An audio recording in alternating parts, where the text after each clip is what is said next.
എല്ലാവർക്കും നമസ്കാരം. ഇന്ന് പത്രങ്ങൾ എങ്ങനെയൊക്കെയാണ് വാർത്തകൾ കൊടുത്തിരിക്കുന്നത് എന്ന് നമുക്ക് നോക്കാം. 5 പത്രങ്ങളാണ് എൻ്റെ മുമ്പിലുള്ളത്. അതിൽ മാതൃഭൂമി, ജാക്കറ്റ് പേജ് പരസ്യം, മാധ്യമം, ദേശാഭിമാനി, മലയാള മനോരമ, പിന്നെ നമ്മുടെ കേരള കൗമുദി.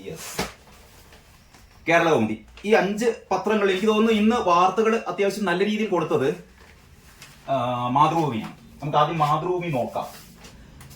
മാതൃഭൂമിയുടെ 3-ാം പേജാണ് 1 എന്നുള്ള രീതിയിൽ വാർത്തകൾ കൊടുത്തത്. ഇതാണ് മാതൃഭൂമിയുടെ ഇന്നത്തെ 1-ാം പേജ്. ഇതിലെ ടോപ്പ് ബാർ സ്റ്റോറി എന്ന് പറയുന്നത് ഭാരത സഭയ്ക്ക് ആനന്ദ നിമിഷം എന്നുള്ളതാണ്. അതായത് മാർ ജോർജ് പൂവക്കാടിനെ കർദിനാളായി അഭിഷിക്തനായിരിക്കുന്നു. അപ്പം ഫ്രാൻസിസ് മാർപ്പാപ്പ എന്താ പറയാ അധികാര ചിഹ്നം, അതായത് ഒരു തലപ്പാവ് അണിയിക്കുന്ന ഒരു ഫോട്ടോ ആണ് കൊടുത്തത്. അതിന്റെ ക്യാപ്ഷൻ ഇങ്ങനെയാണ്: അഭിഷേക ചടങ്ങിൽ കർദിനാളിന്റെ സ്ഥാനചിഹ്നമായ തലപ്പാവ് മാർ ജോർജ് പൂവക്കാടിനെ ഫ്രാൻസിസ് മാർപ്പാപ്പ അണിയിക്കുന്നു. അതിന്റെ വാർത്ത മാതൃഭൂമിക്ക് വേണ്ടി വത്തിക്കാൻ സിറ്റിയിൽ നിന്ന് അഡ്വക്കേറ്റ് ബോബൻ ടി തെക്കേനാണ് തയ്യാറാക്കിയിരിക്കുന്നത്. അതിങ്ങനെയാണ്: ക്രിസ്മസ് മാസത്തിൽ ഭാരത കത്തോലിക്ക വിശ്വാസികളുടെ മനസ്സുകളിൽ നക്ഷത്ര ദീപങ്ങൾ തെളിയിച്ച് മാർ ജോർജ് ജേക്കബ് പൂവക്കാട് കർദിനാളായി അഭിഷിക്തനായി. സെന്റ് പീറ്റേഴ്സ് ബസിലിക്കയിൽ നടന്ന ചടങ്ങിൽ ഫ്രാൻസിസ് മാർപ്പാപ്പ മാർ പൂവക്കാടിന് സ്ഥാനചിഹ്നങ്ങൾ നൽകി വാഴിച്ചു. 21 പേരാണ് കർദിനാൾ സ്ഥാനത്തേക്ക് ഉയർത്തപ്പെട്ടത്. അങ്ങനെ ആ വാർത്ത ടോപ്പ് ബാറായിട്ട് കാണുന്നു. പിന്നീട് ഇന്ന് എല്ലാ പത്രങ്ങളുടെയും പ്രധാന സ്റ്റോറി എന്ന് പറയുന്നത് ഇന്നലെ സംസ്ഥാന സർക്കാരിന് ഹൈക്കോടതിയിൽ നിന്നേറ്റ കടുത്ത വിമർശനമാണ്. അപ്പൊ അത് മാതൃഭൂമി കൊടുത്തിരിക്കുന്നത് കണക്കിന് കിട്ടി എന്നുള്ളതാണ്. നമ്മുടെ പത്രങ്ങൾ തലക്കെട്ട് കൊടുക്കുന്നതിൽ ഈ അടുത്ത കാലത്തായി വളരെ സൗന്ദര്യാത്മകമായ രീതിയിലാണ് തലക്കെട്ടുകൾ കൊടുക്കാറുള്ളത്. അത് പ്രത്യേകിച്ചും മലയാള മനോരമയാണ് ഇക്കാര്യത്തിലൊക്കെ ഒരു എന്താ പറയാ ഒരു നായക സ്ഥാനം വഹിക്കുന്നത്. പക്ഷെ ഇന്നത്തെ ഈ തലക്കെട്ടിൽ എനിക്ക് തോന്നുന്നു വളരെ മനോഹരമായ ഒരു തലക്കെട്ടാണ് മാതൃഭൂമി കൊടുത്തിരിക്കുന്നത്. കണക്കില്ല. അതായത് നമ്മുടെ SDRF എത്ര കാശുണ്ട് എന്നും, അതായത് സംസ്ഥാന ദുരന്ത നിവാരണ ഫണ്ടില് എത്ര കാശാണ്, എത്ര രൂപയാണ് ഉള്ളത്, അതിൽ എത്ര ചെലവഴിച്ചു, നമ്മുടെ വയനാട് ഈ ദുരന്ത മേഖലയിൽ മുണ്ടക്കൈ ചൂരൽമല മേഖലയിൽ ചെലവഴിക്കാൻ വേണ്ടിയിട്ട് എത്ര കാശാണ് വേണ്ടത്, അല്ലെങ്കിൽ എത്ര കാശ് ഇതിൽ നിന്ന് എടുക്കാം തുടങ്ങിയ കാര്യങ്ങൾ ഒന്നും ഒരു വ്യവസ്ഥയില്ല. ഇത് കാലങ്ങളായി പറഞ്ഞുകൊണ്ടിരിക്കുന്നതാണ്. കേന്ദ്രം തരുന്നില്ല. ഞാൻ കഴിഞ്ഞ ദിവസം പറഞ്ഞിരുന്നു. പക്ഷേ ഈ SDRF കാശ് കിടക്കുന്നുണ്ട്. ഏതാണ്ട് 766 കോടി രൂപ SDRF ഇപ്പോഴുണ്ട്. കഴിഞ്ഞ വർഷത്തെ ബാക്കിയും ഈ വർഷം കിട്ടിയതും ഉൾപ്പെടെ 766 കോടി രൂപയുണ്ട്. ശരി, 766 കോടി രൂപയും വയനാടിന് വേണ്ടി ചെലവഴിക്കാൻ പറ്റില്ല എന്ന് വിചാരിക്കാം. കാരണം അത് മൊത്തത്തിലുള്ള, അതായത് സംസ്ഥാനത്തിന്റെ പല ഭാഗത്തും ഇനി ഭാവിയിൽ സംഭവിക്കാനിരിക്കുന്ന ഇത്തരത്തിലുള്ള പ്രശ്നങ്ങൾ, ഇത്തരത്തിലുള്ള ദുരന്തങ്ങളൊക്കെ ഉണ്ടാകുമ്പോൾ ചെലവഴിക്കാൻ വേണ്ടിയുള്ള തുകയാണ്. ഇതിലൊക്കെ പ്രത്യേകിച്ച് മാനദണ്ഡങ്ങളൊക്കെ ഉണ്ട്. ഒക്കെ ശരി തന്നെ. പക്ഷെ എങ്കിലും ഈ 766 കോടി രൂപയിൽ എത്ര രൂപ, അല്ലെങ്കിൽ ഇതിൽ എത്ര വിഹിതം, അല്ലെങ്കിൽ എത്ര ഭാഗം, എത്ര ശതമാനം ഈ 766 കോടിയിൽ, അല്ലെങ്കിൽ എത്ര കോടി രൂപ മുണ്ടക്കൈ ചൂരൽമല ദുരന്ത മേഖലയിൽ ചെലവഴിക്കാൻ പറ്റുമെന്ന് ഹൈക്കോടതി ചോദിച്ചപ്പോ സംസ്ഥാന സർക്കാരിന് ഒരു രൂപമില്ല. ഇതിൽ എത്ര കാശ് ബാക്കിയുണ്ട്, അല്ലെങ്കിൽ അതിന് പോലും ഒരു വ്യക്തമായ ഉത്തരം നൽകാൻ സർക്കാരിന് കഴിയുന്നില്ല. അപ്പോഴാണ് ഹൈക്കോടതി വളരെ ശക്തമായ ഭാഷയിൽ തന്നെ സംസ്ഥാന സർക്കാരിനെ വിമർശിച്ചത് എന്നിട്ട് പറയുന്നു, നിങ്ങൾ സംസ്ഥാന ദുരന്ത നിവാരണ ഫണ്ടിൽ എത്ര തുകയുണ്ട്, അതിൽ എത്ര തുകയാണ് നിങ്ങൾ ഈ മുണ്ടക്കൈ ചൂരൽമല ഭാഗത്ത് എത്ര രൂപയാണ് അതിൽ നിന്ന് ചെലവഴിക്കാൻ നിങ്ങൾ ഉദ്ദേശിക്കുന്നത്, ഇനി ബാക്കി എത്രയാണ് നിങ്ങൾക്ക് വേണ്ടത്, ഇങ്ങനെ വല്ല ഊഹവും നിങ്ങൾക്കുണ്ടോ? ഇങ്ങനെ വ്യക്തമായ കണക്കുണ്ടായാൽ മാത്രമല്ലേ ഈ കേന്ദ്രം തന്നിട്ടല്ല, അല്ലെങ്കിൽ കേന്ദ്രത്തോട് ആവശ്യപ്പെടാൻ പറ്റുള്ളൂ. അപ്പൊ ആ ഒരു വിമർശനത്തെയാണ് നമ്മുടെ മാതൃഭൂമി പത്രം കണക്കില്ല എന്ന് പറഞ്ഞ സംസ്ഥാന സർക്കാരിന്റെ കയ്യിൽ ഒന്നിനും കണക്കില്ല, കണക്കിന് കിട്ടി.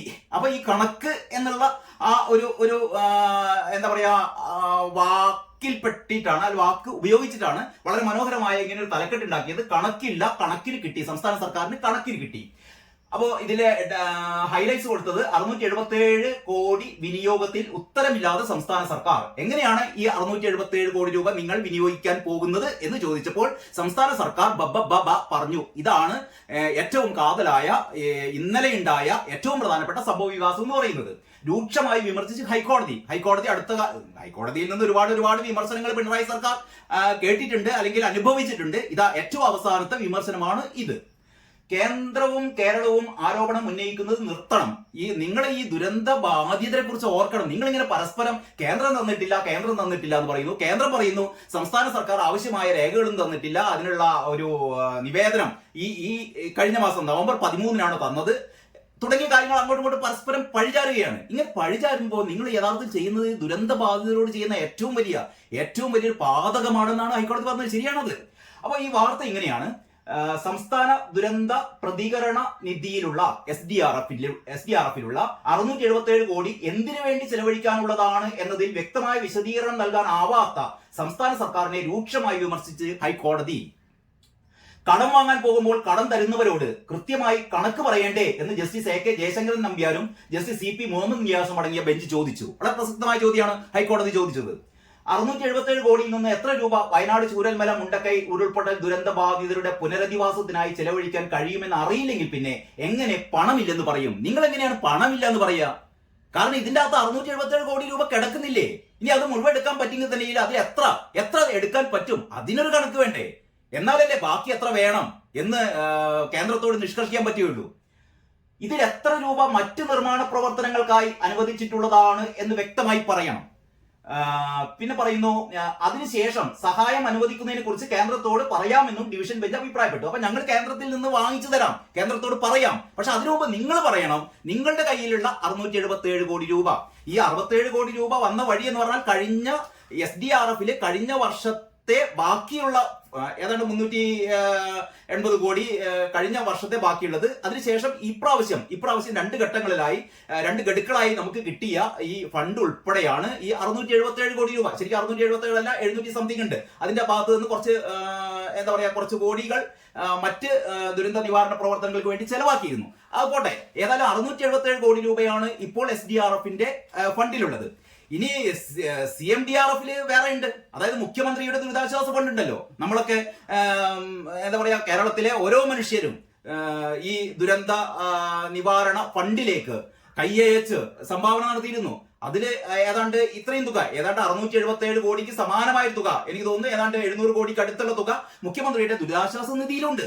അപ്പൊ ചുരുക്കി പറഞ്ഞാൽ ഒരു 1300 കോടി രൂപയോളം SDRF-ലും CMDRF-ലും ഉണ്ട്. അപ്പോൾ ഇതിൽ നിന്ന് നിങ്ങൾ എത്രയാണ് ചെലവഴിക്കാൻ പോകുന്നത് എന്ന് വ്യക്തമായ കണക്ക് വേണമെന്നാണ് ഹൈക്കോടതി പറഞ്ഞത്. ഈ കണക്ക് പോലും നമ്മുടെ സംസ്ഥാന സർക്കാരിന്റെ കയ്യിൽ ഇല്ല എന്ന് പറയുമ്പോൾ എന്ത് ഭരണമാണ് ഇവിടെ നടക്കുന്നത് എന്നാണ് നമുക്ക് അറിയാത്തത്. അറ്റ്ലീസ്റ്റ് നമുക്ക് കോടതി എല്ലാ വെള്ളിയാഴ്ചകളിലും ഈ വയനാട് ദുരന്ത നിവാരണ പ്രവർത്തനങ്ങളുമായി ഇതിന്റെ ഒരു പുരോഗതി ചർച്ച ചെയ്യാൻ വേണ്ടിയിട്ട് ഹൈക്കോടതി ഈ സംസ്ഥാന സർക്കാർ പ്രതിനിധികളൊക്കെ വിളിച്ചു വരുന്നുണ്ട്. ഇതിന്റെ ഭാഗമായിട്ടാണ് ചോദിച്ചത്. നിങ്ങൾ കേന്ദ്രം തന്നിട്ടില്ല എന്ന് പറയുമ്പോൾ നിങ്ങളുടെ കണക്ക് എന്താണ്? നിങ്ങളുടെ കയ്യിലുള്ള ഈ 1200-1300 കോടി രൂപയോളം നിങ്ങൾ എങ്ങനെയാണ് ചെലവഴിക്കാൻ പോകുന്നത്? ആ കാര്യം പറ. എന്നിട്ട് ബാക്കി എത്ര വേണം എന്നിട്ട് നമുക്ക് കേന്ദ്രത്തോട് ആവശ്യപ്പെടാം എന്നാണ് പറയുന്നത്. ഇനിയിപ്പം 12-ാം തീയതിയാണ് അടുത്ത സിറ്റിംഗ് വെച്ചത്. 12-ാം തീയതി സംസ്ഥാനം ഈ കണക്ക് കൊടുക്കുന്നൊക്കെയാണ് പറഞ്ഞത്. നോക്കാം നമുക്ക്. പിന്നെ പറയുന്നു, അതിനുശേഷം സഹായം അനുവദിക്കുന്നതിനെ കുറിച്ച് കേന്ദ്രത്തോട് പറയാമെന്നും ഡിവിഷൻ ബെഞ്ച് അഭിപ്രായപ്പെട്ടു. കണക്കിൽ വ്യക്തത വരുത്താമെന്ന് സംസ്ഥാന സർക്കാർ അറിയിച്ചതിനെ തുടർന്ന് വിഷയം 12-ന് പരിഗണിക്കാൻ വേണ്ടി മാറ്റി. ശരി, ഇതിന്റെ മറ്റൊരു സബ്ഹെഡിംഗ് ആണ് 2219 കോടിയുടെ അപേക്ഷ പരിഗണനയിൽ കേന്ദ്രം. അതായത് 2219 കോടി രൂപ ഈ പുനരധിവാസ പ്രവർത്തനത്തിന് ആവശ്യമുണ്ട് എന്നാണ് കേന്ദ്രത്തോട് ആവശ്യപ്പെട്ടിരിക്കുന്നത്. അപ്പൊ കേന്ദ്രം പറയുന്നു, കഴിഞ്ഞ ദിവസം ഞാൻ ദേശാഭിമാനി പത്രം കള്ളത്തരം മാത്രം പറയുന്ന പത്രം എന്നൊക്കെ പറഞ്ഞിട്ട് ഞാൻ പറഞ്ഞിരുന്നു. ദേശാഭിമാനി കഴിഞ്ഞ ദിവസം പറഞ്ഞത് കേന്ദ്രം ഒന്നും തരില്ല. കേന്ദ്രം അങ്ങനെ ഒന്നും തരില്ല എന്നൊന്നും പറഞ്ഞിട്ടില്ല. കേന്ദ്രം പറയുന്നു ആകെ കിട്ടിയത് ഈ നിവേദനം കിട്ടിയത്, യഥാർത്ഥത്തിലുള്ള മെമ്മോറാണ്ടം കിട്ടിയത്, അല്ലെങ്കിൽ യഥാർത്ഥത്തിലുള്ള ഈ പുനരധിവാസ പ്രവർത്തനങ്ങൾക്ക് വേണ്ടി എന്തൊക്കെയാണ് ആവശ്യം, ഈ 2219 രൂപ ആവശ്യമുണ്ട് എന്ന് പറയുന്ന സ്റ്റേറ്റ്മെന്റ് കിട്ടിയത് നവംബർ 13-നാണ്. നവംബർ 13 എന്ന് പറഞ്ഞാൽ കഴിഞ്ഞ മാസം 13-ാം തീയതിയാണ്. എന്ന് പറഞ്ഞാൽ കഷ്ടി 3 ആഴ്ച മുമ്പാണ് കേന്ദ്ര സർക്കാരിന് 2219 കോടി രൂപയാണ് ആവശ്യം എന്ന് പറയുന്ന നമ്മുടെ നിവേദനം കൊടുത്തത്. അതിന്റെ പേരിൽ നമുക്ക് ഈ കാലാകാലങ്ങളായി അല്ലെങ്കിൽ ഒരുപാട് കാലങ്ങളായി നമ്മൾ ആവശ്യപ്പെട്ടിട്ടും തരുന്നില്ല എന്ന് പറയുന്നതിൽ യാതൊരു ന്യായീകരണവുമില്ല. നേരത്തെ ചെറിയ നിവേദനം എന്ന് പറഞ്ഞാൽ ചെറിയ നിവേദനം ഞാൻ പറഞ്ഞത് ഈ ജൂലൈ 29 അർദ്ധരാത്രിയാണ് മുണ്ടക്കൈ ചൂരൽമലയിൽ ദുരന്തം ഉണ്ടാകുന്നത്, 30-ാം തീയതി പുലർച്ചയ്ക്കൊക്കെ എന്ന് പറഞ്ഞാൽ ജൂലൈ അവസാനം. ആഗസ്റ്റ് തുടക്കത്തിൽ തന്നെ ഇതിന്റെ ഒരു ചെറിയൊരു സ്റ്റേറ്റ്മെന്റ് കേന്ദ്രത്തിന് കൊടുത്തിരുന്നു. പിന്നീടാണ് പ്രധാനമന്ത്രി വരുന്നത്. പ്രധാനമന്ത്രി വന്നു ഈ കാര്യങ്ങളൊക്കെ സന്ദർശിച്ചു കഴിഞ്ഞപ്പോൾ പ്രധാനമന്ത്രി തന്നെ പറഞ്ഞു, നിങ്ങൾ ഇതിന്റെ വിശദമായ സ്റ്റേറ്റ്മെന്റ് തരൂ, കേന്ദ്രം കൂടെയുണ്ട്, കേന്ദ്രം സഹായിക്കാമെന്നൊക്കെ പറഞ്ഞു. പക്ഷേ ഈ വിശദമായ സ്റ്റേറ്റ്മെന്റ് എന്താണ് യഥാർത്ഥത്തിൽ പുനരധിവാസ പ്രവർത്തനത്തിന് ആവശ്യമായ തുക, എന്തൊക്കെയാണ് പദ്ധതികൾ തുടങ്ങിയ കാര്യങ്ങളെ കുറിച്ച് കഴിഞ്ഞ മാസം 13-ാം തീയതി, നവംബർ 13-ാം തീയതിയാണ് കേന്ദ്രത്തിന് ഈ മെമ്മോറാണ്ടം കൊടുത്തത്, അല്ലെങ്കിൽ ഈ നിവേദനം കൊടുത്തത്. ഇതൊക്കെ കഴിഞ്ഞിട്ട് 19-ാം തീയതി ഈ നമ്മുടെ നാട്ടിലെ ജനങ്ങൾ മുഴുവൻ പറ്റിക്കാൻ വേണ്ടിയിട്ട് ഒരു ബന്ദ് നടത്തി. സംസ്ഥാന സർക്കാരും പ്രതിപക്ഷവും കൂടി ചേർന്നിട്ട് LDF-ഉം UDF-ഉം ഒക്കെ ചേർന്നിട്ട് ബന്ദ് നടത്തി വയനാട്ടിൽ. ഈ ബന്ദ് നടത്തിയത് കേന്ദ്രം അവഗണിക്കുന്നു, കേന്ദ്രം പൈസ തരുന്നില്ല എന്നാണ്. ഇതിന്റെ 3 ദിവസം മുമ്പാണ് കേന്ദ്രത്തിന് ഇത്തരത്തിലുള്ള ഒരു നിവേദനം കൊടുത്തത്. 13-ാം തീയതി നിവേദനം കൊടുത്തിട്ട് 19-ാം തീയതി ബന്ദ് നടത്തുന്ന സർക്കാരിന്റെ ഇത്തരത്തിലുള്ള കാപട്യങ്ങൾ, ഇതിനൊക്കെയാണ് ഹൈക്കോടതി പൊളിച്ചു കാണിച്ചത്. നിങ്ങൾ നന്നാവൂ, അതാണ് പറയുന്നത്. നിങ്ങളുടെ സ്റ്റാൻഡ് ക്ലിയർ ആവൂ, നിങ്ങളുടെ കയ്യിൽ എത്ര പൈസയുണ്ട്, നിങ്ങളുടെ ഫണ്ടിൽ എത്ര പൈസയുണ്ട്, നിങ്ങൾ അതിൽ നിന്ന് എന്തൊക്കെ ചെയ്യാൻ പോകുന്നു, ഇനി എന്താണ് നിങ്ങൾക്ക് വേണ്ടത്, വ്യക്തമായി പറയൂ, കണക്ക് വേണം. അല്ലാതെ ഞങ്ങൾക്ക് കേന്ദ്രം തരുന്നില്ല എന്ന് ഇനി പാട്ട് പാടരുത്. ഇതാണ് ഹൈക്കോടതി ഇന്നലെ പറഞ്ഞതിന്റെ യഥാർത്ഥ ചിത്രം. അപ്പോൾ അത് വളരെ നന്നായിട്ട് തന്നെ മാതൃഭൂമി കൊടുത്തിട്ടുണ്ട്. ഈ പേജ് കാണാൻ തന്നെ ഒരു ഭംഗിയുണ്ട്. പിന്നീട് ആരാധനാ സ്ഥല നിയമം ഹർജി പരിശോധിക്കാൻ സുപ്രീം കോടതിയുടെ പ്രത്യേക ബെഞ്ച്, അതാണ് അടുത്ത പ്രധാനപ്പെട്ട ഒരു വാർത്ത എന്ന് പറയുന്നത്. നമുക്കറിയാം 1991-ലെ ആരാധനാ സ്ഥല നിയമത്തിന്റെ സാധുത ചോദ്യം ചെയ്യുന്ന ഹർജികൾ സുപ്രീം കോടതിയുടെ പ്രത്യേക 3-അംഗ ബെഞ്ച് പരിഗണിക്കും. ചീഫ് ജസ്റ്റിസ് സഞ്ജീവ് ഖന്ന, ജസ്റ്റിസുമാരായ സഞ്ജയ് കുമാർ, KV വിശ്വനാഥൻ എന്നിവരടങ്ങുന്ന ബെഞ്ച് 12-ന് ഹർജികൾ കേൾക്കുമെന്നാണ് പറയുന്നത്. അതായത് 1947 ആഗസ്റ്റ്, അതായത് സ്വാതന്ത്ര്യം കിട്ടുന്ന ആ സമയത്ത് നമ്മുടെ രാജ്യത്തുള്ള ആരാധനാലയങ്ങൾ ആരുടെയൊക്കെ കൈവശത്തിലാണോ അതൊക്കെ അതേപടി അവർക്ക് അവകാശപ്പെട്ട രീതിയിൽ തന്നെ നിലനിർത്തണം എന്നുള്ളതാണ് 1991-ലെ ഈ ആരാധനാ സ്ഥല നിയമത്തിലെ പ്രസക്തമായ കാര്യം. അതിൽ ഒഴിവാക്കിയത് ബാബരി മസ്ജിദ് അന്ന് കേസ് നടക്കുന്നതുകൊണ്ട് അത് ഒഴിവാക്കി. ബാക്കിയുള്ള നമുക്കറിയാം, ഭാരതത്തിലെ ഒരുപാട് ക്ഷേത്രങ്ങൾ പൊളിച്ച് അവിടെ പള്ളികൾ നിർമ്മിച്ച കാര്യമൊക്കെ നമുക്കറിയാം. ഓരോ പള്ളികളും അടിയില് ക്ഷേത്രങ്ങളുടെ അവശിഷ്ടങ്ങൾ കാണപ്പെട്ടു എന്നൊക്കെ ആർക്കിയോളജിക്കൽ സർവേയുടെ റിപ്പോർട്ടുകളൊക്കെ നമ്മുടെ കൈവശമുണ്ട്. പക്ഷെ ഇങ്ങനെ കാലാകാലങ്ങൾ മുഴുവൻ എല്ലാ പള്ളികളുടെയും അടിയിൽ മാന്തി അതിന്റെ അടിയിൽ ക്ഷേത്രത്തിന് അവശിഷ്ടമുണ്ട് എന്ന് പറഞ്ഞു പോകുന്നതിന് അത് ശരിയല്ല എന്നും 1947 ആഗസ്റ്റ് 15 സ്വാതന്ത്ര്യം കിട്ടുന്ന ആ സമയത്ത് എന്താണോ ആരാധനാലയങ്ങളുടെ ഒരു സ്റ്റാറ്റസ് അത് നിലനിർത്തണം, പിന്നെ അതിന്റെ അടിയിൽ പോയി മാന്തി നോക്കാൻ പാടില്ല എന്നുള്ള ഒരു നിയമമായിരുന്നു 1991-ലെ ഈ ആരാധനാ സ്ഥല നിയമം എന്ന് പറയുന്നത്. പക്ഷെ അതില് 1-2 ക്ലോസുകൾ ഉണ്ടായിരുന്നു, അതാരും പറയുന്നില്ല, പലപ്പോഴും ചർച്ചകളൊന്നും പറയാറില്ല. അതായത് നമുക്കത് പരിശോധന നടത്താം. അവിടെ യഥാർത്ഥത്തിൽ ഒരു പള്ളിയാണെങ്കിൽ അതിന്റെ അടിയിൽ യഥാർത്ഥത്തിൽ അതിന്റെ ഒരു പുരാതന രൂപം എന്തായിരുന്നു, പണ്ട് അതിന്റെ അടിയിൽ അല്ലെങ്കിൽ മറ്റേതെങ്കിലും ക്ഷേത്രം പൊളിച്ചിട്ടാണോ ഈ പള്ളി പണിതത് തുടങ്ങിയ കാര്യങ്ങൾ നമുക്ക് സർവേ ചെയ്ത് മനസ്സിലാക്കാം, പഠിക്കാം. കാരണം അത് സ്വാഭാവികമായും അത് ആവശ്യമാണ്. നമ്മുടെ ഒരു ചരിത്ര രേഖകൾ നമുക്ക് ഉണ്ടാക്കാം. അങ്ങനെ ഒരു ക്ലോസ് അതിനകത്തുണ്ടായിരുന്നു. മറ്റൊന്ന്, ഈ ASIയുടെ നിയന്ത്രണത്തിലുള്ള, അതായത് ഈ ആർക്കിയോളജിക്കൽ സർവേ ഓഫ് ഇന്ത്യയുടെ നിയന്ത്രണത്തിലുള്ള ചില ഈ മോണമെന്റ്സ് ഉണ്ട്, ചില ഈ പുരാവസ്തു സ്ഥാപനങ്ങൾ, ഇത്തരത്തിലുള്ള പള്ളികളാവട്ടെ അല്ലെങ്കിൽ മറ്റ് ആരാധനാ കേന്ദ്രങ്ങളാവട്ടെ. അപ്പൊ ഇത്തരത്തിലുള്ള കേന്ദ്രങ്ങളുടെ സംരക്ഷണം ASIക്കാണ് എന്ന് പറഞ്ഞാൽ ഈ പറയുന്ന ആർക്കിയോളജിക്കൽ വകുപ്പിനാണ്. അപ്പൊ ആർക്കിയോളജിക്കൽ വകുപ്പിന്റെ നിയന്ത്രണത്തിലുള്ള അതല്ലാത്തതിന് മാത്രമേ ഈ നിയമം ബാധകമാകുള്ളൂ. അപ്പൊ അങ്ങനെ കുറച്ച് ക്ലോസുകളൊക്കെ ഉണ്ട്. ഏതായാലും ഇവിടെ ഇതിന് കേസ് കൊടുത്ത ആൾക്കാർ, പ്രത്യേകിച്ചും BJPയുമായി ബന്ധപ്പെട്ട കക്ഷികളാണ് ഇതിന് കേസ് കൊടുത്തത് എന്ന് പറഞ്ഞാൽ ഇത് ശരിയല്ല. 1991-ലെ ഈ നിയമം റദ്ദ് ചെയ്യണം എന്നുള്ള രീതിയിലാണ് കേസ് കൊടുത്തത്. അപ്പൊ അതിനൊരു പ്രത്യേക ബെഞ്ച് തന്നെ രൂപീകരിച്ചിട്ടുണ്ട്. ആ വാർത്തയാണ് 1991-ലെ ആരാധനാ സ്ഥല നിയമത്തിന്റെ സാധുത ചോദ്യം ചെയ്യുന്ന ഹർജികൾ സുപ്രീം കോടതിയുടെ പ്രത്യേക 3-അംഗ ബെഞ്ച് പരിഗണിക്കും. അതിൽ നേരത്തെ പറഞ്ഞു ഈ 3 ജസ്റ്റിസുമാരാണുള്ളത്. 1947 ഓഗസ്റ്റ് 15 ഇന്ത്യക്ക് സ്വാതന്ത്ര്യം ലഭിക്കുമ്പോൾ രാജ്യത്തെ ആരാധനാ സ്ഥലങ്ങൾക്ക് എന്ത് സ്വഭാവമാണോ ഉണ്ടായിരുന്നത് അതിൽ മാറ്റം വരുത്താൻ പാടില്ലെന്നാണ് നിയമത്തിൽ പറയുന്നത്. ആരാധനാ സ്ഥലങ്ങളുടെ സ്വഭാവം മറ്റൊരു മതവിഭാഗത്തിൻ്റെതാക്കി മാറ്റരുതെന്ന് നിയമത്തിലെ 3-ാം വകുപ്പ് നിഷ്കർഷിക്കുന്നു. BJP നേതാവ് അശ്വിനി കുമാർ ഉപാധ്യായ, സുബ്രഹ്മണ്യൻ സ്വാമി എന്നിവരും വിശ്വഭദ്ര പൂജാരി പുരോഹിത് മഹാ സംഘുമാണ് ഹർജി നൽകിയത്. കയ്യേറ്റം ചെയ്യപ്പെട്ട തങ്ങളുടെ ആരാധനാലയങ്ങൾ തിരിച്ചുപിടിക്കാൻ ഹിന്ദുക്കൾക്ക് തടസ്സമാകുന്നതാണ് നിയമമെന്നാണ് ഹർജിക്കാരുടെ വാദം. ഇതാണ് ഹർജിക്കാരുടെ വാദം. അതാണ് തങ്ങളുടെ ആരാധനാലയങ്ങളാണ് അന്യ മതവിഭാഗക്കാർ കൈവശപ്പെടുത്തിയിരിക്കുന്നത്. തങ്ങൾക്ക് തങ്ങളുടെ ആരാധനാലയങ്ങൾ തിരിച്ചു പിടിക്കണം. എപ്പോ നമുക്കറിയാലോ, ഈ സംഭലിലൊക്കെ അടുത്ത് രാഹുൽ ഗാന്ധി പോകുന്നത് തടഞ്ഞതും അവിടെ നടക്കുന്ന സംഘർഷങ്ങളൊക്കെ നമുക്കറിയാം. 5 പേര് വെടിവെപ്പിൽ കൊല്ലപ്പെട്ടത് പോലീസ് വെടിവെപ്പിലാണെന്ന് പറയുന്നു. അതല്ല, പോലീസ് വെടിവെപ്പിലല്ല, മറ്റ് രീതിയിലുള്ള നാടൻ തോക്കുകൾ ഉപയോഗിച്ചിട്ടാണ് വെടിവെച്ചത്. ഏതായാലും 5 പേര് അവിടെ മരിച്ചു. അവിടെ സംഘർഷമുണ്ട്. ആ സമ്പല്ല് ഉള്ളത് അവിടെ ക്ഷേത്രമായിരുന്നു. ആ ക്ഷേത്രം പൊളിച്ചിട്ടാണ് പള്ളി പണിതത് തുടങ്ങിയ കാര്യങ്ങളൊക്കെ അവിടെ നിൽക്കുന്നു. അവിടെ സർവേ നടത്താൻ വേണ്ടി അനുവദിക്കുന്നില്ല. അങ്ങനെയൊക്കെയാണ് അവിടുത്തെ പ്രശ്നം. അതുപോലെ ഏതായാലും ഇത്തരത്തിലുള്ള ആരാധനാ സ്ഥല നിയമം സംബന്ധിച്ച് പ്രത്യേക ബെഞ്ച് തന്നെ സുപ്രീം കോടതി രൂപീകരിച്ചു എന്നുള്ളതാണ് ഏറ്റവും പ്രധാനപ്പെട്ട വാർത്ത. പിന്നീട് പ്രധാനപ്പെട്ട മറ്റൊരു വാർത്ത ധാക്കയിലെ ഇസ്കോൺ കേന്ദ്രത്തിന് തീയിട്ടു എന്നുള്ളതാണ്. അതായത് ബംഗ്ലാദേശിലെ കടുത്ത ന്യൂനപക്ഷ വിരുദ്ധ പ്രവർത്തനങ്ങളാണ് അവിടെ നടക്കുന്നത്. ബംഗ്ലാദേശിലെ ന്യൂനപക്ഷം എന്ന് പറയുമ്പോൾ ഹിന്ദുക്കൾ. ബംഗ്ലാദേശിലെ ഹിന്ദുക്കളെ ഒരുപാട് ആൾക്കാർ കൊല ചെയ്യപ്പെട്ടു, ക്ഷേത്രങ്ങൾ തകർക്കുന്നു. പക്ഷെ ഇതൊന്നും നമ്മുടെ പത്രങ്ങൾ വേണ്ട രീതിയിൽ, ഇപ്പൊ എനിക്ക് തോന്നുന്നു ഇപ്പൊ അടുത്ത കാലത്ത് മാത്രമാണ് ഈ ബംഗ്ലാദേശിൽ ന്യൂനപക്ഷങ്ങൾക്ക് നേരെ നടക്കുന്ന അതിക്രമങ്ങളെ കുറിച്ച് പത്രങ്ങൾ ചെറിയ രീതിയിലെങ്കിലും വാർത്ത കൊടുക്കാൻ തുടങ്ങിയത്.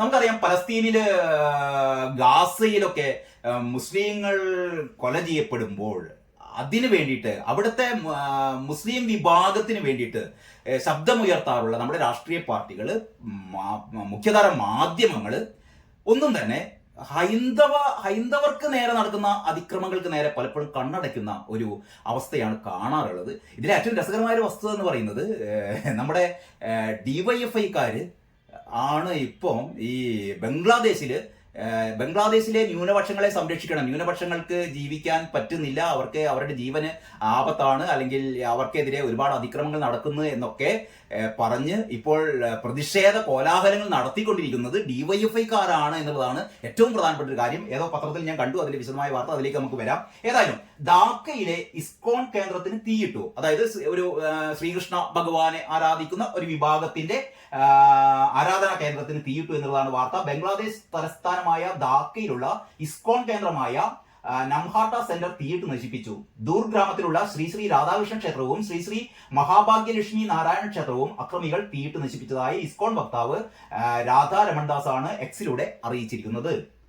ഹരേ കൃഷ്ണ നംഹാട്ട സംഘത്തിന് കീഴിലുള്ള ക്ഷേത്രങ്ങളാണ് കത്തി നശിച്ചത്. ശനിയാഴ്ച പുലർച്ചെ 3 സംഭവം. അക്രമികൾ ക്ഷേത്രത്തിന്റെ മേൽക്കൂര പൊളിച്ച ശേഷം ഉള്ളിൽ പെട്രോൾ ഒഴിച്ച് തീയിടുകയായിരുന്നു എന്ന് കരുതുന്നു. ഒരിക്കലും അംഗീകരിക്കാൻ പറ്റാത്ത, അല്ലെങ്കിൽ വളരെ കർശനമായി നമ്മൾ പ്രതിഷേധിക്കേണ്ട, അല്ലെങ്കിൽ നിയന്ത്രിക്കേണ്ട, പ്രത്യേകിച്ചും കേന്ദ്ര സർക്കാർ ഇടപെടേണ്ട ഒരു വിഷയമാണ് ബംഗ്ലാദേശിൽ സംഭവിച്ചുകൊണ്ടിരിക്കുന്നത്. അപ്പോൾ ആ വാർത്ത ഏതായാലും 1-ാം പേജിൽ തന്നെ മാതൃഭൂമി കൊടുത്തു എന്നുള്ളത് നല്ല കാര്യം. മിക്കവാറും പത്രങ്ങൾ ഇത് 1-ാം പേജിൽ കൊടുക്കുന്നില്ല. അങ്ങനെയാണ്. കാരണം മതേതരത്വം എന്ന് പറഞ്ഞാൽ ഹൈന്ദവ പക്ഷത്തോട് ചേർന്ന് നിൽക്കുക എന്ന് പറയുന്നത് ഒരു മതേതര വിരുദ്ധതയാണ് എന്നാണ് കേരളത്തിലെ പുരോഗമനവാദികളൊക്കെ കരുതുന്നത്. അതിന്റെ ഭാഗമായിട്ടായിരിക്കാം ഇങ്ങനെയൊക്കെ സംഭവിക്കുന്നത്.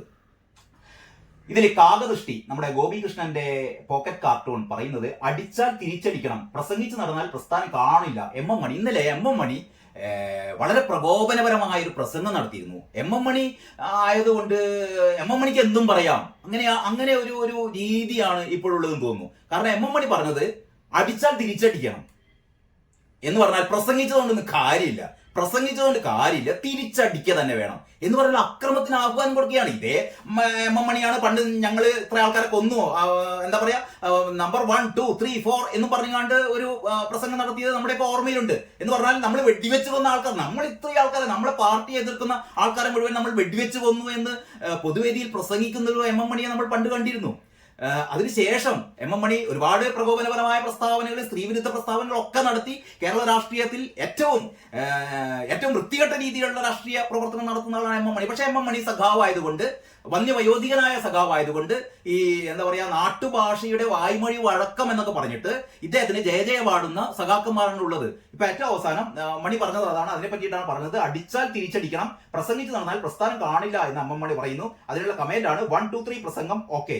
ഇത് പണ്ടത്തെ 1, 2, 3 പ്രസംഗത്തെ ഓർമ്മിപ്പിക്കുകയാണ് ഈ പോക്കറ്റ് കാർട്ടൂൺ.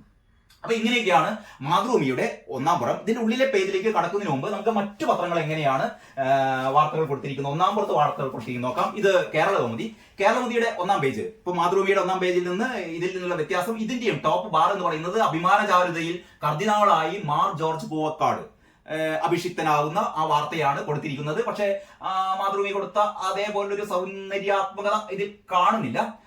പിന്നീട് ഇവരുടെ മെയിൻ സ്റ്റോറി എന്ന് പറയുന്നത് ജനം ഷോക്കടിപ്പിക്കുമെന്ന ആശങ്ക, അടുത്ത വർഷം നിരക്ക് കൂട്ടില്ല എന്നതാണ് കേരളകൗമുദിയുടെ സ്പെഷ്യൽ സ്റ്റോറിയാണ്. കൗമുദി സ്പെഷ്യൽ ആയിട്ട് PH സനൽകുമാറിന്റെ സ്റ്റോറിയാണ്.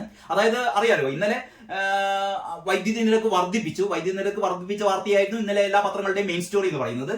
പക്ഷേ ഇങ്ങനെ ഈ വർദ്ധിച്ചത് ഈ വർഷത്തെ വർധന മാത്രമായിരുന്നില്ല പറഞ്ഞത്. അടുത്ത വർഷം പ്രഖ്യാപിക്കുന്ന അല്ലെങ്കിൽ അടുത്ത വർഷം വർദ്ധിപ്പിക്കുന്ന ഒരു ചാർജിനെ കുറിച്ച് കൂടി കഴിഞ്ഞ ദിവസങ്ങളിൽ പ്രഖ്യാപനം ഉണ്ടായിരുന്നു. അതായത് 16 യൂണിറ്റിന് 16 പൈസ ഈ വർഷവും അടുത്ത വർഷം യൂണിറ്റിന് 12 പൈസയും വർദ്ധിപ്പിക്കുമെന്നായിരുന്നു പറഞ്ഞത്. അപ്പോൾ കേരളകൗമുദി പറയുന്നത് എന്താണെന്ന് വെച്ചാൽ ജനം ഷോക്കടിപ്പിക്കുമെന്ന ആശങ്ക. കാരണം അടുത്ത വർഷം നിയമസഭാ തെരഞ്ഞെടുപ്പ് നടക്കാൻ പോകുന്നു 2026 അടുത്ത വർഷം എന്ന് പറഞ്ഞാൽ ഞാൻ അടുത്ത വർഷം എന്ന് ഉദ്ദേശിച്ചത് ഇപ്പോൾ ഡിസംബർ മാസമായി 2025 നടക്കാൻ പോകുന്നത് തദ്ദേശ ഭരണ തെരഞ്ഞെടുപ്പ്, അതിന്റെ പിന്നാലെ വരുന്നു നിയമസഭാ തെരഞ്ഞെടുപ്പ്. അപ്പൊ ഈ രണ്ട് തിരഞ്ഞെടുപ്പുകൾക്ക് മുമ്പിൽ ഈ വൈദ്യുതി ചാർജ് വർധന തിരഞ്ഞെടുപ്പിൽ ഒരു തിരിച്ചടിയാകുമോ എന്നുള്ളൊരു പേടി ഇപ്പോ സംസ്ഥാന സർക്കാരിനുണ്ട്, അല്ലെങ്കിൽ പ്രത്യേകിച്ചും LDF-നുണ്ട്. ആ ഒരു പശ്ചാത്തലത്തില് പറയുകയാണ് അടുത്ത വർഷം നിരക്ക് കൂട്ടില്ല. യഥാർത്ഥത്തിൽ ഈ രണ്ട് നിരക്കും കൂടി അടുത്ത വർഷത്തേക്കുള്ള വർധന കൂടി ഇപ്പം പ്രഖ്യാപിച്ചത് ഈ തെരഞ്ഞെടുപ്പ്, അടുത്ത വർഷത്തെ തെരഞ്ഞെടുപ്പിന് മുന്നോടിയായിട്ട് അങ്ങനെ ഒരു വർധന നടത്തിയിട്ട് ജനങ്ങൾക്ക് ഒരു എതിരഭിപ്രായം ഉണ്ടാവണ്ട. അപ്പൊ നേരത്തെ തന്നെയാണ് പ്രഖ്യാപിച്ചു കഴിഞ്ഞാൽ പിന്നെ അവർ മറന്നുപോയില്ലോ, അത് ശീലമായിക്കൊള്ളില്ലോ. അതുകൊണ്ടൊക്കെയാണ് നേരത്തെ തന്നെ 2 വർഷത്തെ വർധന പ്രഖ്യാപിച്ചിരുന്നത്. അപ്പോൾ സനൽകുമാറിന്റെ സ്റ്റോറി ഇങ്ങനെയാണ്: വർഷം തോറും വൈദ്യുതി നിരക്ക് കൂട്ടുന്ന സർക്കാർ എന്ന പേരുദോഷം ജനവികാരം എതിരാക്കുമെന്ന് ആശങ്ക. അടുത്ത വർഷത്തേക്ക് പ്രഖ്യാപിച്ച 12 പൈസ വർധന വേണ്ടെന്ന് വെച്ചേക്കും. ഈ വർഷം യൂണിറ്റിന് 16 പൈസ വർദ്ധിപ്പിച്ചതിനൊപ്പമാണ് അടുത്ത വർഷത്തെ വർധനയും സംസ്ഥാന വൈദ്യുതി റെഗുലേറ്ററി കമ്മീഷൻ കഴിഞ്ഞ ദിവസം പ്രഖ്യാപിച്ചത്. ഫിക്സഡ് ചാർജും കൂട്ടിയിരുന്നു. 16 പൈസ വർദ്ധിപ്പിച്ചത് മാത്രം, യൂണിറ്റിന് 16 പൈസ വർദ്ധിപ്പിച്ചത് മാത്രമല്ല, ഫിക്സഡ് ചാർജും കൂട്ടിയിരുന്നു. രണ്ടാം പിണറായി സർക്കാർ ഓരോ വർഷവും വൈദ്യുതി നിരക്ക് കൂട്ടിയിരുന്നു.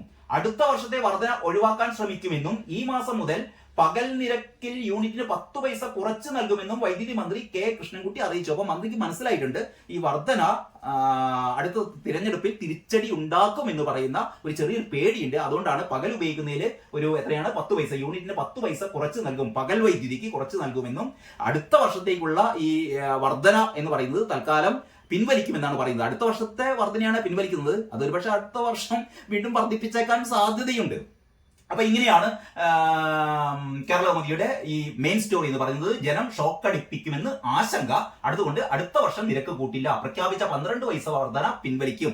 അടുത്ത വർഷത്തേക്ക് വർദ്ധിപ്പിക്കുമെന്ന് പ്രഖ്യാപിച്ച 12 പൈസ വർധന പിൻവലിക്കും. പകൽ വൈദ്യുതിക്ക് ഇക്കൊല്ലം 10 പൈസ കുറയ്ക്കും. പിന്നെ സോളാറിനോട് പ്രിയമേറുന്നു എന്ന് പറഞ്ഞതിന്റെ ഒരു ബോക്സ് സ്റ്റോറി ഉണ്ട്. കമ്മി നികത്താൻ നടപടി, നിരക്ക് കൂട്ടേണ്ടി വരില്ല എന്ന് പറയുന്നു. പിന്നീട് ഒരു സ്പെഷ്യൽ സ്റ്റോറി ഉള്ളത് സുജിലാൽ കേസിന്റെ സ്പെഷ്യൽ സ്റ്റോറിയാണ്. 6-1 വെട്ടിച്ചുരുക്കി SI ഷോർട്ട് ലിസ്റ്റിൽ 764 പേർ മാത്രം.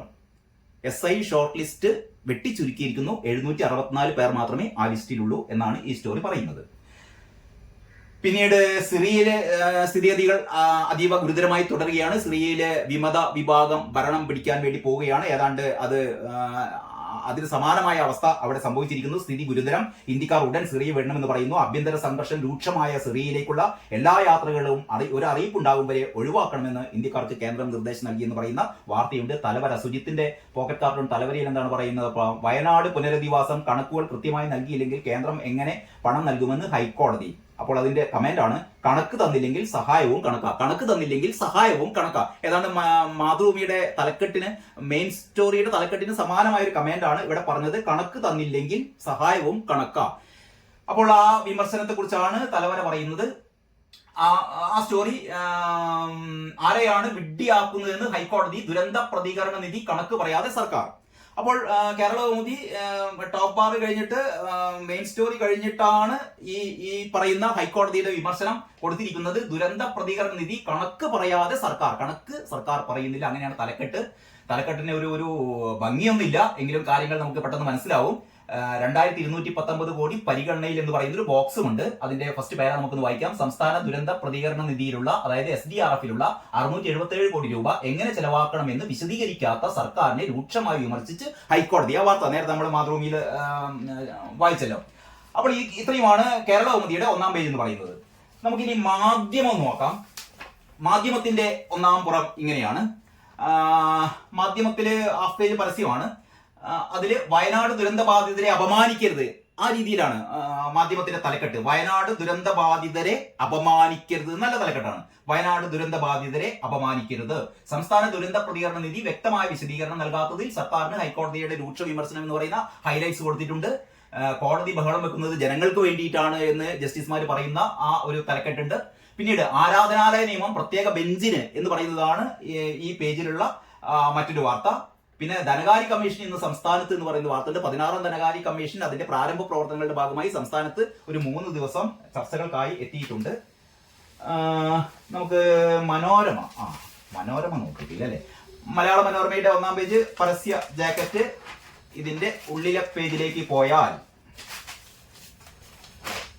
ഇതാണ് മലയാള മനോരമയുടെ ഒന്നാം പുറം. എല്ലാ പത്രങ്ങളും ചെയ്ത പോലെ തന്നെ ടോപ്പ് ബാർ അനുഗ്രഹം അഭിമാനം മാർ ജോർജ് കൂവക്കാട് കർദിനാൾ സ്ഥാനമേറ്റു. അതിന്റെ ഫോട്ടോവും അങ്ങനെ തന്നെയാണ്. ധന്യ നിമിഷം. വത്തിക്കാനിൽ നടന്ന ചടങ്ങിൽ ആർച്ച് ബിഷപ്പ് മാർ ജോർജ് ജേക്കബ് കൂവക്കാടിനെ കർദിനാൾ സ്ഥാന ചിഹ്നമായ തൊപ്പി ഫ്രാൻസിസ് മാർപ്പാപ്പ അണിയിക്കുന്നു എന്ന ചിത്രം. മാർ ജോർജ് കൂവക്കാട് തലപ്പാവിൽ പാരമ്പര്യ മുദ്ര നേർക്കാഴ്ച 7ാം പേജിലുണ്ട് എന്ന് പറയുന്ന അറിയിപ്പുണ്ട്. ഇനിയുണ്ടാവുമോ ഗ്രേറ്റസ്റ്റ് ഷോമാൻ ഞായറാഴ്ച പതിപ്പില് ഉള്ള ഒരു വാർത്തയെക്കുറിച്ചുള്ള അറിയിപ്പും ഏറ്റവും ടോപ്പിൽ തന്നെ കൊടുത്തിട്ടുണ്ട്. ഇതില് മനോരമയുടെ മെയിൻ സ്റ്റോറി എന്ന് പറയുന്നത് ക്ഷേമത്തിലും വെട്ട് എന്നുള്ളതാണ്. അതായത് സംസ്ഥാന സർക്കാർ അതിഗുരുതരമായ സാമ്പത്തിക പ്രതിസന്ധിയിലാണ്, നമുക്ക് എല്ലാവർക്കും അറിയാലോ. അപ്പോൾ വികസന പ്രവർത്തനങ്ങള് കുറെ വികസന പദ്ധതികൾ മുഴുവൻ വെട്ടിച്ചുരുക്കി. കൂടാതെ ഇപ്പോഴിതാ ക്ഷേമ പദ്ധതികളും വെട്ടിച്ചുരുക്കുന്നു. ക്ഷേമത്തിലും വെട്ട് എന്നാണ് പറയുന്നത്. വികസന പദ്ധതികൾ വെട്ടിക്കുറച്ചു തുടങ്ങി, ക്ഷേമത്തിലും വെട്ട്, സാമ്പത്തിക ഞെരുക്കം. ഇതാണ് മനോരമയുടെ മെയിൻ സ്റ്റോറി എന്ന് പറയുന്നത്. ആദ്യഘട്ടത്തിൽ കുറച്ചത് കർഷകരെയും BPL കുടുംബങ്ങളെയും നേരിട്ട് ബാധിക്കുന്ന പദ്ധതികൾ. വകുപ്പുകൾ എതിർത്തിട്ടും ഫലിച്ചില്ല. കൃഷി വികസന വകുപ്പിന്റെ 103 കോടി വെട്ടി 54 കോടിയാക്കി. ഉൾനാടൻ ജലഗതാഗതത്തിന്റെ 70 കോടി വെട്ടി 35 കോടിയാക്കി. ലൈഫ് സ്റ്റോക്ക് ഡെവലപ്മെന്റ് ബോർഡിന്റെ 27.81 കോടി വെട്ടി 13 കോടിയാക്കി. കേരള ഫീഡ്സിന്റെ 11 കോടി വെട്ടി 5 കോടിയാക്കി. ഷിപ്പിംഗ് ആൻഡ് ഇൻലാൻഡ് നാവിഗേഷന്റെ 7.64 കോടി വെട്ടി 3.82 കോടിയാക്കി. ഇങ്ങനെ ജനങ്ങളുമായി നേരിട്ട് ബാധിക്കുന്ന പല ക്ഷേമ പ്രവർത്തനങ്ങളും പിണറായി സർക്കാരിന്റെ ഈ കെടുകാര്യസ്ഥത മൂലം, ധൂർത്ത് മൂലം അവതാളത്തിലായിരിക്കുകയാണ് എന്നുള്ളതാണ് ഈ സ്റ്റോറി പറയുന്നത്. ജോജി സൈമന്റെ സ്റ്റോറിയാണ്. ആ ഫസ്റ്റ് പാരഗ്രാഫ്, അതിന്റെ ഇൻട്രോ നമുക്കൊന്ന് വായിക്കാം. അതിങ്ങനെയാണ്: സാമ്പത്തിക ഞെരുക്കം മൂലം വികസന പദ്ധതികൾ വെട്ടിക്കുറയ്ക്കാൻ നടപടി തുടങ്ങിയ സർക്കാർ ക്ഷേമ പദ്ധതികളിലും കൈവച്ചു. ഭരണാനുമതി ലഭിച്ച പദ്ധതികൾ മാറ്റിവെക്കുകയോ തുക പകുതിയായി കുറയ്ക്കുകയോ ചെയ്യാൻ ഓഗസ്റ്റിൽ മന്ത്രിസഭ തീരുമാനിച്ചിരുന്നു. വലിയ പദ്ധതികൾ വെട്ടിച്ചുരുക്കി കോടികളുടെ ചെലവ് ലാഭിക്കാമെന്നാണ് കണക്ക് കൂട്ടിയതെങ്കിലും ആദ്യഘട്ടത്തിൽ കുറച്ചതെല്ലാം കർഷകരെയും BPL കുടുംബാംഗങ്ങളെയും നേരിട്ട് ബാധിക്കുന്ന പദ്ധതികളാണ്. ഓക്കെ, ഇനി ഹേമ കമ്മിറ്റി റിപ്പോർട്ട് സർക്കാർ വെട്ടിയ ഭാഗം പുറത്തുവിടുന്നത് അവസാന നിമിഷം മാറ്റി എന്ന് പറയുന്ന ഒരു സ്റ്റോറിയാണ് അടുത്തതായി മനോരമ കൊടുത്തിരിക്കുന്നത്. ഒരു ഇതുകൂടി വന്നു, അതായത് എന്താ പറയേണ്ടത്, വിവരാവകാശ അപേക്ഷ, വിവരാവകാശത്തിനുള്ള ഒരു പുതിയൊരു അപേക്ഷ കൂടി കിട്ടിയതിന്റെ അടിസ്ഥാനത്തിൽ ഈ വെട്ടിയ പേജുകൾ റിലീസ് ചെയ്യുന്നതിനെ കുറിച്ച് തൽക്കാലം ഇന്ന് പുറത്തുവിടുന്നില്ല എന്നാണ് വിവരാവകാശ കമ്മീഷൻ പറഞ്ഞത്. അതിങ്ങനെയാണ്: സിനിമാ മേഖലയിലെ അതിക്രമങ്ങളുമായി ബന്ധപ്പെട്ട് ജസ്റ്റിസ് ഹേമ കമ്മീഷൻ കൈപ്പറ്റിയ റിപ്പോർട്ടിൽ സർക്കാർ വെട്ടിയ ഭാഗങ്ങൾ പുറത്തുവിടാനുള്ള തീരുമാനം സംസ്ഥാന വിവരാവകാശ കമ്മീഷൻ അവസാന നിമിഷം മാറ്റി. അതിനുള്ള കാരണം പറയുന്നത്, വെട്ടിയ ഭാഗങ്ങൾ ഇന്നലെ പുറത്തുവിടുമെന്ന് കമ്മീഷൻ അറിയിച്ചിരുന്നുവെങ്കിലും വിവരാവകാശ പ്രകാരം മറ്റൊരു അപേക്ഷ കൂടി ലഭിച്ചു എന്ന കാരണത്താൽ മാറ്റിവെക്കുകയായിരുന്നു. ഇതെന്ത് കാരണമാണ് നമുക്ക് മനസ്സിലാവുന്നില്ല. ഏതായാലും ഇത്തരം വെട്ടിയ പേജുകൾ പുറത്തുവിടുന്നതിൽ സംസ്ഥാന സർക്കാരിനും സംസ്ഥാന സർക്കാരിന്റെ എന്തായാലും അതിന്റെ ഭാഗം തന്നെയാണല്ലോ ഈ വിവരാവകാശ കമ്മീഷനുമായി ബന്ധപ്പെട്ട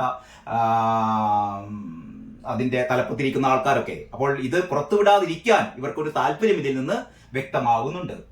പിന്നീട് ഈ ഹൈക്കോടതിയുടെ വിമർശനം മലയാള മനോരമ കൊടുത്തിരിക്കുന്നത് ഈ തൊട്ട് താഴെയാണ്. ആരെയാണ് നിങ്ങൾ വിഡ്ഢികളാക്കുന്നത്? ഹൈക്കോടതിയുടെ രൂക്ഷ വിമർശനം, അങ്ങനെയാണ് തലക്കെട്ട്. ആരെയാണ് നിങ്ങൾ വിഡ്ഢികളാക്കുന്നത്?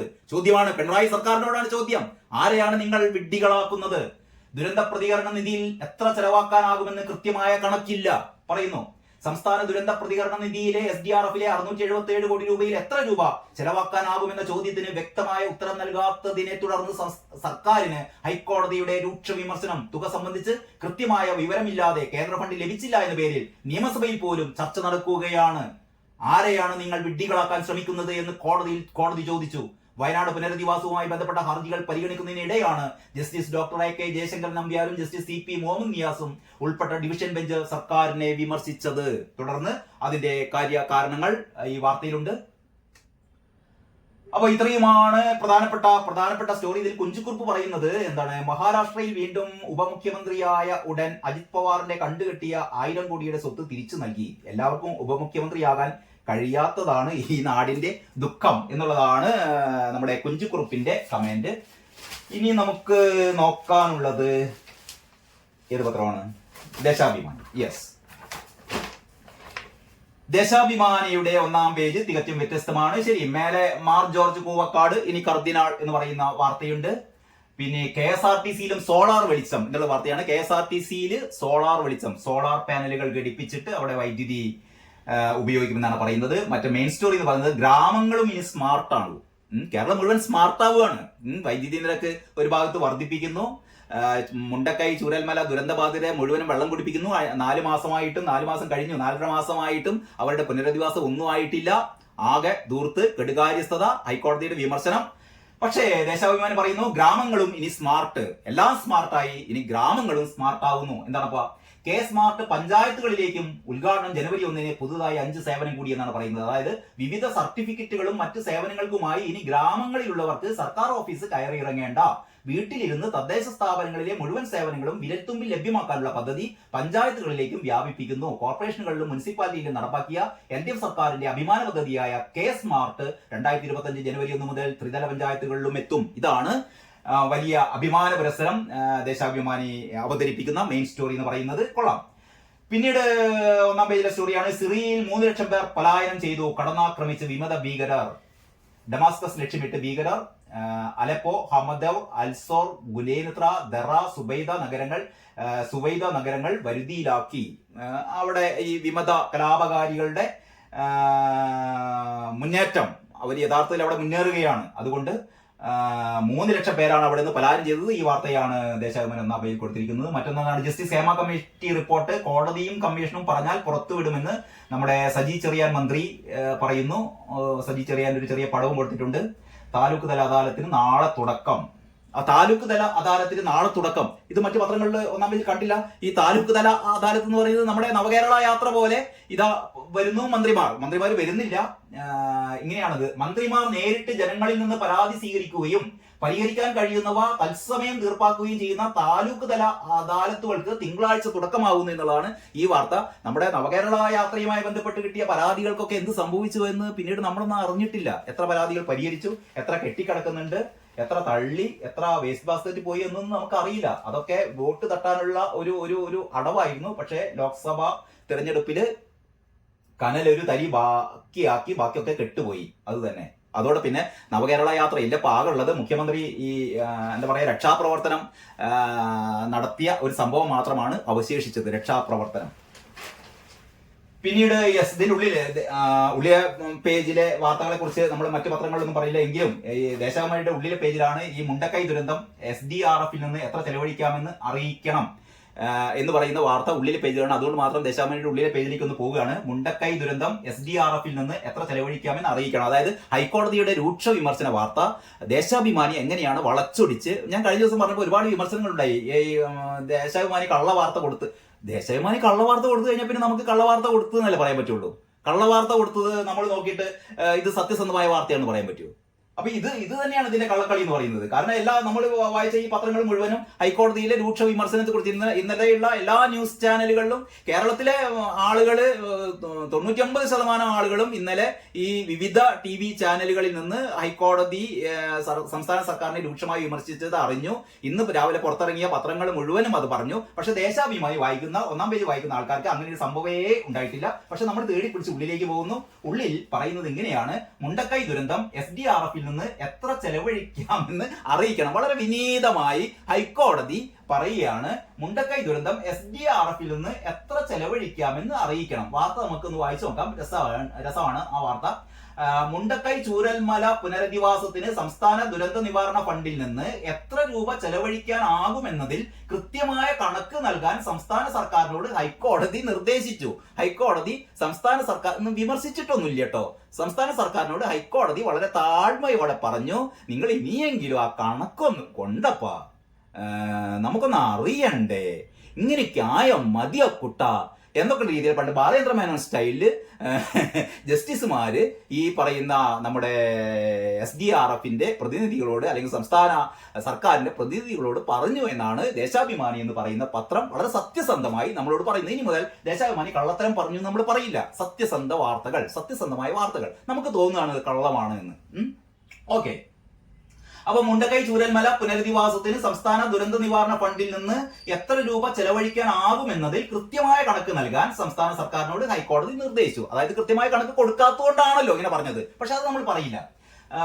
SDRFന്റെ നീക്കിയിരിപ്പ്, ഇതുവരെ വിനിയോഗിച്ച തുക, പുനരധിവാസത്തിന് ആവശ്യമായ തുക, SDRFൽ നിന്ന് അനുവദിക്കാവുന്ന തുക എന്നിവ അറിയിക്കാനാണ് ജസ്റ്റിസുമാരായ AK ജയശങ്കർ നമ്പ്യാർ, CP മുഹമ്മദ് നിയാസ് എന്നിവരടങ്ങിയ ഡിവിഷൻ ബെഞ്ച് നിർദ്ദേശിച്ചത്.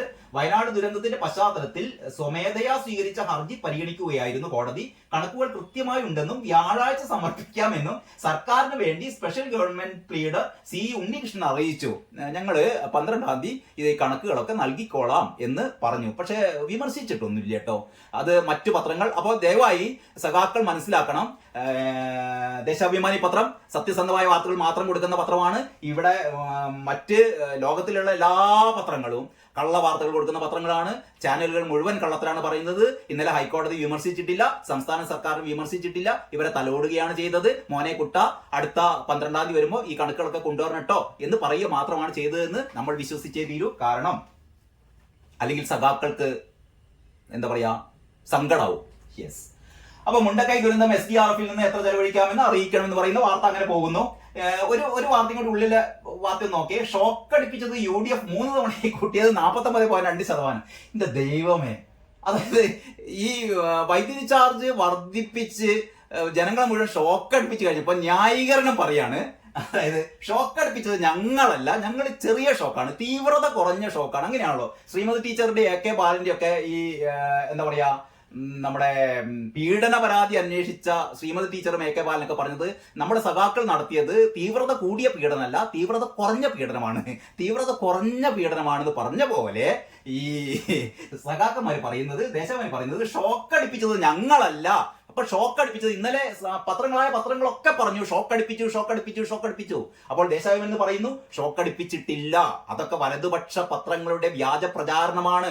ഷോക്ക് അടിപ്പിച്ചത് ആരാണ്? ഉമ്മൻചാണ്ടിയാണ് ഷോക്ക് അടിപ്പിച്ചത്. പാവ മനുഷ്യൻ മരിച്ചുപോയി.